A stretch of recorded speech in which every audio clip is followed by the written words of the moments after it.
Alo. 8 Mart'ta kişinin kefini mi soruşar hə? Danışarıq. Oldu. Həyatım, salam. Necəsən? Bugün bilirsən də nə günüdür? 8 Mart. 1910-cu ildə Danimarkanın Kopenhagen şəhərində Qadın Sosialist İnternasionalının qurultayı baş tutdu. Klara Setkin adlı bir Alman sosialist qadın 1857-ci ildə New Yorkda başlayan mübarizəni qadın hüquqlarının genişləndirilməsi və qadın həmrəyliyinin simvolu olaraq qələmə verdi. Həmin gün yandırılaraq öldürülən 129 qadının xatirəsi hər il 8 Mart gününü Dünya Qadınlar Günü olmasını təklif etdi və təklifi qəbul olundu.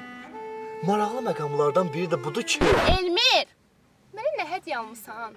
Həyatım, mən sənə yandırılaraq öldürülən 129 qadından danışıram. Sən hələ də hədiyyənin dərdindəsən. Elmir, bu da keçən dəfəki deyil ha. Gah nənən ölür, gah baban ölür. Bir buket gül nədir ki, sonra mənə almırsan?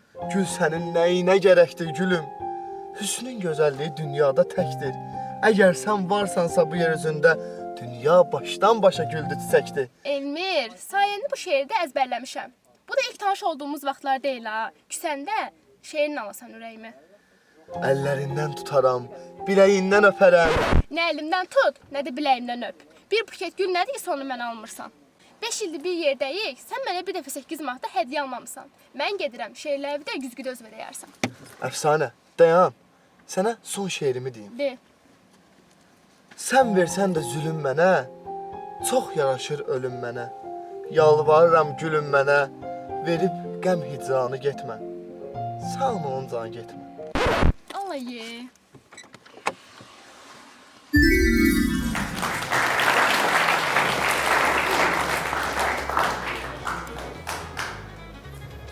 Susqunluq. Yox, klassik yanaşma idi. Amma indi 5 illik nişan, oynadılar. 5 illik nişanlıdır, bir gül almayıbsa bu qız da çoxdan ayrılmalıydı da yəni. Ondadır ki, 5 il nişanlı qalıb. İlk günahı ondadır.